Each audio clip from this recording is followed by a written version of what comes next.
მე ვარ ნატა ვასაძე, დაამთავრე ქართული სასწავლებელი. ახლა ვცხოვრობ ავსტრიაში, ვსწავლობ არქიტექტურის ფაკულტეტზე და მუშაობ ჩემივე პროფესიით. მე ვარ მარიამ ჯორჯოლიანი, 2014 წელს დაამთავრე ქართული სასწავლებელი. ახლა ვარ გერმანიაში კონში და ვსწავლობ ეთიკის, ფსიქოლოგიის და ეკონომიკის მაგისტრატურაზე. გამარჯობა, მე ვარ სალომე ჟორდანია, ქართული სასწავლებელი დავამთავრე 2014 წელს. ვარ პიანისტი, მაქვს განათლება მიღებული ამერიკაში და ახლა მოღვაწეობ ლონდონში. მე ვარ კოკა, 2016 წელს დავამთავრე სკოლა ქართული სასწავლებელი, 2021 წელს ჩამოვედი გერმანიაში, ქალაქ კოლნში, დავამთავრე არქიტექტურის სამაგისტრო პროგრამა. მე ვარ ნატალია, დავამთავრე 2016 წელს სკოლა, ახლა ვცხოვრობ კოლნში და მუშაობ ფილმების ლაბორატორიაში. გამარჯობა, მე ვარ ლის. მანჰაიმის ბიზნესის სკოლის კურსდამთავრებული ბიზნესისა და ეკონომიკის განხრით და ამჟამად ვცხოვრობ ვენაში, ავსტრიაში, ვმუშაობ ბანკში, ფინანსების დეპარტამენტში, როგორც მონაცემთა ანალიზის და რეპორტინგის სპეციალისტი. მე ვარ ქართული სასწავლებლის კურსდამთავრებული, თუმცა არ ვიცი სიტყვა კურსდამთავრებული რამდენად ზუსტად აღწერს ჩემს დამოკიდებულებას ამ სკოლისადმი. მახსოვს სულ პირველად რომ მივედი სწავლის დაწყებამდე მიმიყვანეს ჩემმა მშობლებმა 6 წლის ვიყავი და შევაბიჯე ამ ულამაზეს შენობაში და მაშინვე მოვიხიბლე ძალიან ლამაზი მუხის კარადები იდგა მახსოვს და კედლები იყო სულ მორთული ათასნაირი ნახატებით, ბავშვების ნამუშევრებით, პროექტებით და თითქოს იმ წამსვე გავხდი რაღაცა ამ სკოლის ნაწილი, ეს ატმოსფერო ჩემთვის იყო ძალიან საინტერესო და იმ წამსვე ჩავერთე თითქოს რაღაც ამ დაუსრულებელ შემოქმედებითი ძიების პროცესში, რაც რეალურად ამ სკოლას უდევს საფუძვლად და მისი მამოძრავებელი ძალა არის. მინდა გიამბოთ თუ როგორ და რატომ დავიწყეთ. პირველად იყო სკოლა თუ სასწავლო პროგრამა. პირველად იყო სასწავლო პროგრამა და რა იყო ამის მიზეზი. ერთის მხრივ ჩემი შვილებთან ურთიერთობის შედეგად დავინახე რომ როგორი არ უნდა ყოფილიყო და როგორი უნდა ყოფილიყო სასწავლო პროგრამა. მეორე მხრივ სამყარო გვეუბნება რომ ის არის უზარმაზარი მთლიანობა და მასში ყველა და ყველაფერი დროსი და სივრცეში მოძრავი, ცვალებადი, განვითარებადი და კანონზომიერად შეკავშირებულია. ამისათვის აუცილებელია მოსწავლეებში ერთიანი მეცნიერული მსოფლმხედველობის ჩამოყალიბება და ამიტომაც სასწავლო პროგრამაც უნდა იყოს დროსა და სივრცეში მოძრავი, ცვალებადი, განვითარებადი, საგანთა ლოგიკურად შეკავშირებული სისტემა, მთლიანობა. ასე გაჩნდა ქართული სასწავლებლის სასწავლო პროგრამა. ჩემს გვერდით აღმოჩნდნენ ადამიანები, რომლებმა ჩემი იდეა გაიზიარეს და ხელი შეუწყოს მის განხორციელებას. ასე მოხდა ჩემი სასწავლო პროგრამა არაჩვეულებრივი პიროვნების 59 სკოლის მასწავლებლის ლელა ჭინჭაურის სადამნიგებლო კლასში, სადაც სწავლება პირველად ამ პროგრამით დავიწყეთ. ეს იყო 1993-94 სასწავლო წელი. 1995 წელს ამ პროგრამაზე დაყნობით დაარსდა საავტორო საგანმანათლებლო კომპლექსი ქართული სასწავლებელი. დროთა განმავლობაში პროგრამა დაიხვეწა და საბოლოო სახით 1998 წლის 9 ივნისს მიიღო ლიცენზია. ქართულ სასწავლებელში სასწავლო პროგრამა მიმდინარეობს განათლების თანამედროვე მიმართულების განათლება მდგრადი განვითარების სივრცეში. სასწავლო პროცესში მთავარი მისია აკისრია 4 ენას. ენას, რომელზეც ვაზროვნებთ ქართული ენა და ლიტერატურა, ენას, რომელზეც აზროვნებს მთელი სამყარო, მათემატიკა, ენას, რომელზეც გვესაუბრება სამყარო, ფილოსოფია. და ენას, რომელიც აერთიანებს სამყაროს, ხელოვნება. გამარჯობა, მე ვარ თეკლა ჭოლოკავა. ჩემთვის მეხუთე კლასელი თეკლასთვის სიტყვათა ერთიანობა მდგრადი განვითარება ეს არაფერს არ ნიშნავდა. ეს გაკვეთილი არ იყო გაკვეთილის ფორმატი, სადაც მე ვიჯექი და მასწავლებელს უსმენდი და მასწავლებელი საუბრობდა. მე ვგრძნობდი თავს მონაწილედ რაღაც მნიშვნელოვნის. ძალიან საინტერესო ჟღერდა და კიდევ უფრო დიდი ინტერესი მიჩნდება და იმ საკითხების მიმართ, რომელიც მნიშვნელოვანია, რომ მოქალაქეობრივ დონეზე ადამიანმა გაანალიზოს. ეს თვითრეალიზება, რომ მე ვარ სამყაროსთან ჰარმონიაში, მე ვტოვებ ჩემ კვალს, მე ნებისმიერ ჩემ ნაბიჯზე ვარ პასუხისმგებელი და როგორც ის ზრუნავს ჩემზე, ასევე მე უნდა ვიზრუნავ მასზე, მომცა სკოლა. განათლება მდგრადი განვითარებისთვის პროგრამის ერთ-ერთი მნიშვნელოვანი მიმართულებაა არაფორმალური განათლება, სადაც განსაკუთრებული ადგილი უკავია სასწავლო კვლევით ბანაკებსა და ექსპედიციებს. რა ჩამოვედი და მთებს ავხედა, მივხვდი რომ აქ იყო დამალული მთელი ის სილამაზე, რომლის დანახვაზით მოცნებობდი მუდმივად. სკოლიდან რომ დამითხოვეს, ერთი სული მქონდა სექტემბერი როდის მოვიდოდა, რადგან აწყურში მივდიოდი. ისტორიის შესწავლო მომწონს ყველაზე მეტად აწყურში და ძალიან მიხარია რომ ამ გზაზე მეც გამოვიარე. სამშობლოს სიყვარული არ ვიცი რა არის, მაგრამ მგონია რომ აწყურიდან იწყება.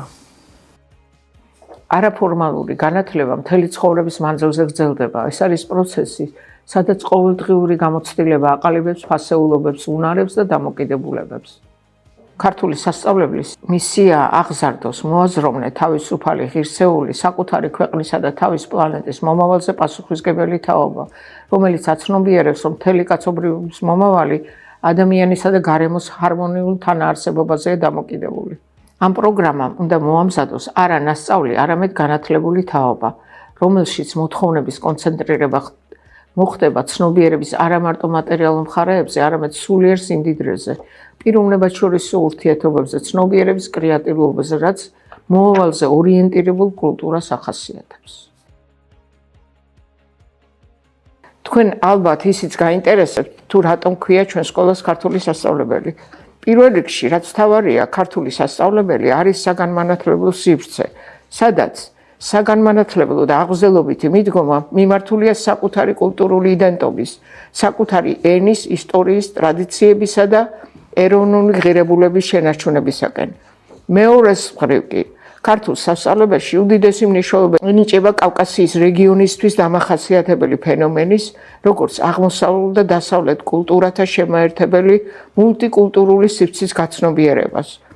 აქედან გამომდინარე, საქართველოს მომავალი მოქალაქის აღზრდა წარმოუდგენელია როგორც საკუთარი ქვეყნის, კავკასიის, ისე დასავლეთისა და აღმოსავლეთის კულტურის შესწავლის გარეშე. ქართული სასწავლებლის მიზანია აღზარდოს თაობა, რომელიც ინარჩუნებს რა კულტურულ ფესვებს, გააჩნია სხვა კულტურების მიმართ პატივისცემა და კულტურათა შორისო დიალოგის უნარი. ამიტომ ქართულ სასწავლებელში დიდი მნიშვნელობა ირიჭება მულტილინგვისტურ განათლებას.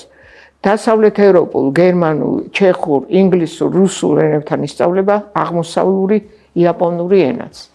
სწორედ ეს მსოფლმხედველობა უდებს საფუძვლად ჩვენი სკოლის სახელწოდებას ქართული სასწავლებელი. ქართული სასწავლებლის მიმართულებამ, მულტიკულტურულმა და მულტილინგვისტურმა განათლებამ საფუძველი ჩაუყარა სკოლის საერთაშორისო ურთიერთობებსა და პროგრამებს. 2002 წელს ქართულ სასწავლებელს მიენიჭა გერმანული ენის დიპლომის სტატუსი, რაც ჩვენს კურსდამთავრებულებს საშუალებას აძლევს სწავლა გააგრძელონ გერმანიის უნივერსიტეტებში.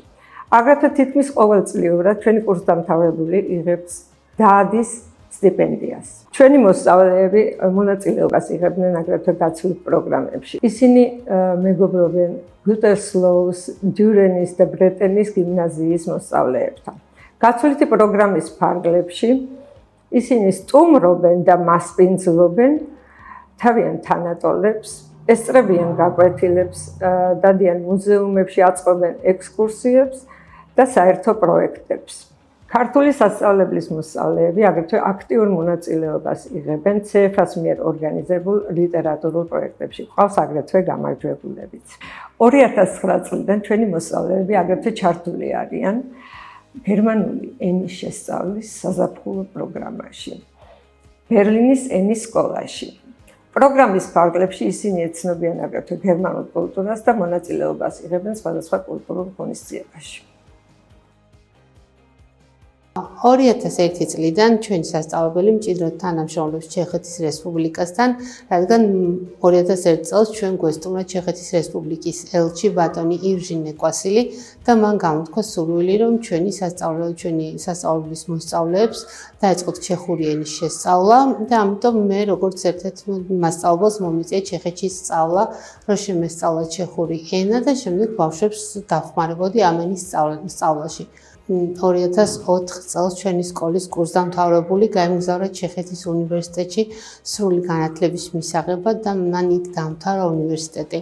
იაპონური კულტურისა და ენის სწავლება ქართულ სასწავლებელში დაარსების დღიდან იწყება. იაპონია პირველი ქვეყანაა, რომელიც ჩვენ სკოლის საქმიანობით დაინტერესდა. ორგანიზაცია ჯაიკის დახმარებით ქართულ სასწავლებელმა სრულფასოვანი ფუნქციონირება დაიწყო.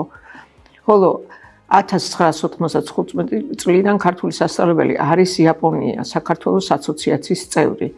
98 წლიდან დღემდე ეს ურთიერთობა მყარდება, ვითარდება, მრავალმხრივი და საინტერესო ხდება. 2002 წელს საქართველოში მოხდა მიწისძვრა და დაზიანდა ქართული სასწავლებლის შენობა. გერმანიისა და იაპონიის საელჩოების დახმარებით შევძელით სკოლის რეაბილიტაცია. ჩვენ მადლიერები ვართ, რომ 2022 წელს იაპონიის საგარეო საქმეთა მინისტრმა ქების სიგელით დააჯილდოვა ქართული სასწავლებელი იაპონიასა და საქართველოს შორის მეგობრული ურთიერთობის განვითარებაში შეტანილი მნიშვნელოვანი წვლილისთვის. მე ვარ ანა ჩიკვილაძე, 2009 წელს დავამთავრე ქართული სასწავლებელი. მე-5 კლასიდან ამ სკოლაში სწავლობდი იაპონურ ენას და კულტურას. და 2019 წელს ქართულმა სასწავლებელმა და იაპონიის სკოლამ Angel Kids International გააკეთა გაცვლითი პროგრამა, სადაც საშუალება მქონდა გავცნობოდი იქაურ სკოლაში ბავშვებს, მათთან ყოველდღიური შეხება მქონოდა და ეს გამოცდილებაც ჩამომეტანა საქართველოში. 2025 წლის 12 ივნისს იაპონიის სრულუფლებიანმა ელჩმა ბატონმა ჰიდეკი ჰიშიძუკამ ქართული სასწავლებლის დირექტორს ქალბატონ ეთერ სვანიძეს საქართველოში იაპონური ენის სწავლებისა და იაპონური კულტურის პოპულარიზაციისათვის გადასცა იმპერატორის ოქროს სხივებითა და ვარდით დამშვენებული ამომავალი მზის ორდენი.